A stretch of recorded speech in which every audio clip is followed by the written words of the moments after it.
जय माता दी दोस्तों। दोस्तों, आपने एक कहावत तो सुनी होगी कि खाली दिमाग शैतान का घर होता है। ये कहावत चंद्रमा के ऊपर फिट बैठती है।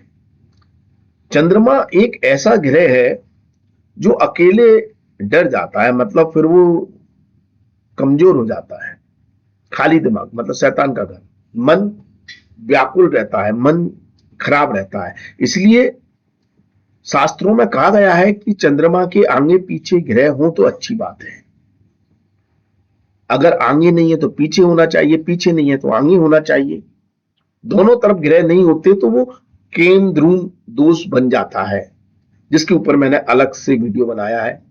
आगे ग्रह होता है तो उसे सुल्फा योग कहते हैं, उसके ऊपर भी वीडियो बनाया है। आज हम बात करेंगे अल्फा योग की। ये योग तब बनता है जब चंद्रमा से पीछे सूर्य को छोड़कर कोई भी ग्रह बैठा हो। सूर्य को छोड़कर, अर्थात अगर चंद्रमा से 12वें भाव में, चंद्रमा से पीछे मतलब चंद्रमा से 12वें भाव में मंगल, बुध, गुरु, शुक्र, शनि में से कोई भी ग्रह अगर बैठा है तो यह अल्फा योग का निर्माण करता है। अब आप पूछेंगे क्या इसमें राहु केतु नहीं है? तो नहीं दोस्तों, शास्त्रों में राहु केतु की कोई चर्चा नहीं की गई है इस योग में। तो यह योग चंद्रमा से 12वें भाव में मंगल, बुध, गुरु, शुक्र, शनि, इनमें से कोई भी एक ग्रह या एक से ज्यादा ग्रह अगर बैठे हैं तब यह योग का निर्माण करते हैं। इसका फल क्या है?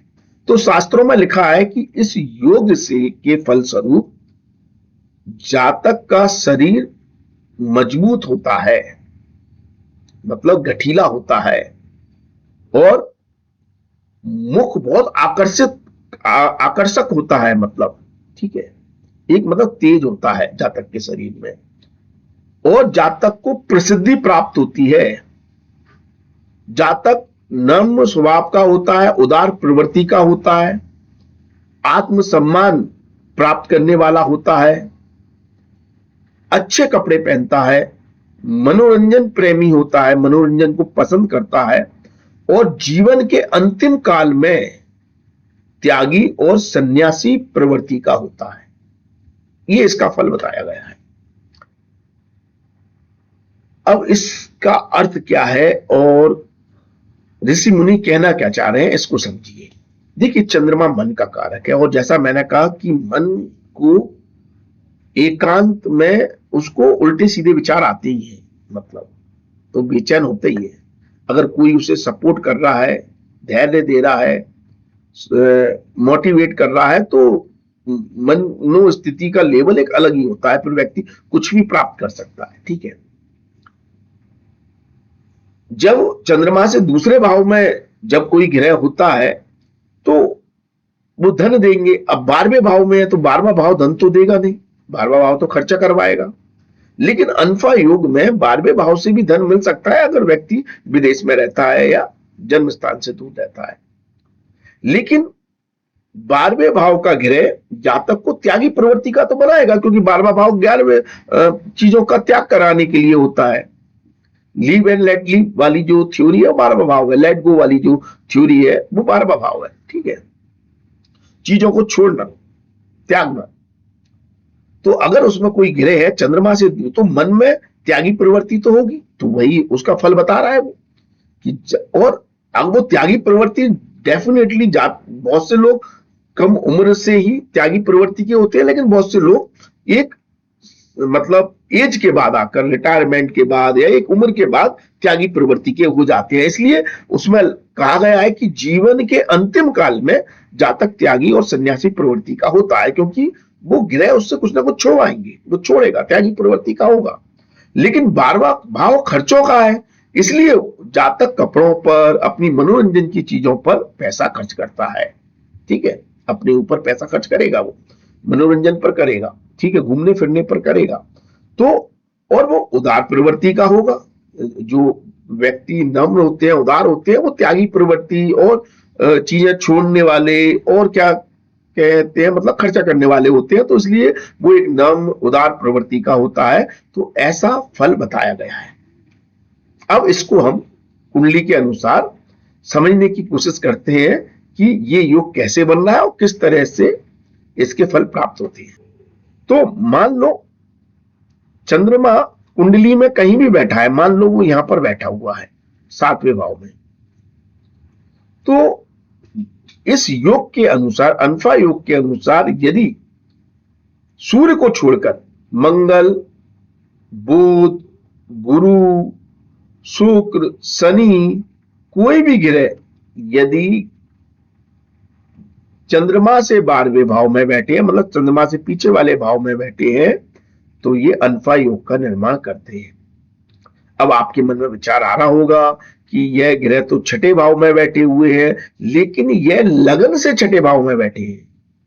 जब आप इस कुंडली को रोटेट करेंगे, चंद्रमा के अनुसार इस कुंडली को बनाएंगे, मतलब इसकी राशि के अनुसार इसकी लगन बनाएंगे, तो चंद्रमा आ जाएगा केंद्र में, मतलब लगन में, फर्स्ट हाउस में, और मंगल बुध पहुंच जाएंगे 12वें भाव में। ठीक है, मंगल बुध मैंने एक एग्जांपल लिया है, कोई एक ग्रह हो सकता है, 2 हो सकते हैं, 2 से ज्यादा हो सकते हैं, 3 हो सकते हैं, 4 ग्रह हो सकते हैं। ठीक है, गुरु शनि भी हो सकते हैं, शुक्र भी हो सकता है, 5 ग्रह हो सकते हैं, तो 5 में से कोई भी ग्रह यहां हो सकता है। ठीक है, 5 हो सकते हैं, 4 हो सकते हैं, 3 हो सकते हैं, जितने भी हैं, तो ये योग का निर्माण कर रहे हैं। अब जातक कितना ज्यादा त्यागी प्रवृत्ति का हुआ, कितना छोड़ने, जितने ज्यादा ग्रह यहां पर बैठे होंगे उतना ज्यादा त्यागी प्रवृत्ति का हो जाएगा, क्योंकि जो ग्रह 12वें भाव में बैठे हैं वो चीजों का त्याग तो करवाएंगे। लेकिन हम ये भी जानते हैं 12वां भाव इन्वेस्टमेंट का भी है। अगर शुभ ग्रह बैठे हैं तो शुभ चीजों में पैसा लगवाएंगे। शुभ भावों के स्वामी है, मान लो राजयोग बनाकर बैठे हैं। अब राजयोग कब बनेगा, तो एक कुंडली का एग्जांपल ले लेते हैं। मान लो मेष लगन की कुंडली है, चंद्रमा मेष राशि की कुंडली मान लो, या मेष लगन की मान लो, चंद्रमा मेष राशि में है और 12वें भाव में गुरु बैठा है। अब गुरु यहां पर शुभ ग्रह हो गया, भाग्यस्थान का स्वामी हो गया, 12वें का स्वामी हो गया, एक शुभ ग्रह यहां पर बैठा है, तो ये अनफा योग ज्यादा पावरफुल हो गया। ये खर्च करवाएगा, दान पुण्य में खर्च करवाएगा या इन्वेस्टमेंट करवाएगा, और इन्वेस्टमेंट करा के जातक की धन संपत्ति को बढ़ाएगा, पैसे को बढ़ाएगा, उसकी आय में वृद्धि करेगा। लेकिन मान लो यहां पर मंगल बैठा हुआ है और साथ में बुध बैठा है, तो ये बहुत अच्छी स्थिति नहीं है। मंगल अष्टम का स्वामी हो गया, बुध छठे का स्वामी हो गया। अब खर्चा तो यहां पर भी हो रहा है, लेकिन ये अनफा योग उस खर्चे को हो सकता है बर्बाद करवा रहा हो। एक उम्र के उत्तरार्ध में आके नहीं व्यक्ति त्यागी प्रवृत्ति का हो जाए, बात अलग है, लेकिन वो फालतू की चीजों में पैसा खर्च कर सकता है, उसके खर्चों पर उसका कंट्रोल नहीं होगा, क्योंकि मंगल नहीं करने देगा, बुध से उसकी शत्रुता है, बुध यहां पर नीच का हो गया। ठीक है,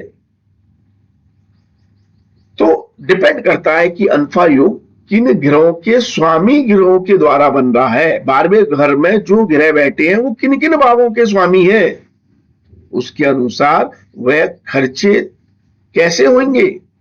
फालतू के खर्चे होंगे, दान पुण्य के खर्चे होंगे, पैसा बनाने वाले होंगे या पैसा लुटाने वाले होंगे या विदेश में जाकर पैसा कमाने वाले होंगे, तो वो कुंडली का पूरा विश्लेषण करके पता चलेगा।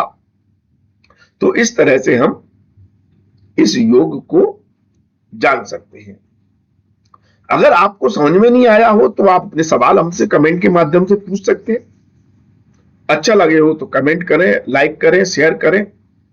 आज के लिए बस इतना ही, अगले वीडियो में आपसे फिर मुलाकात होगी। धन्यवाद, थैंक यू, जय माता दी, माता रानी आपका कल्याण करे। धन्यवाद।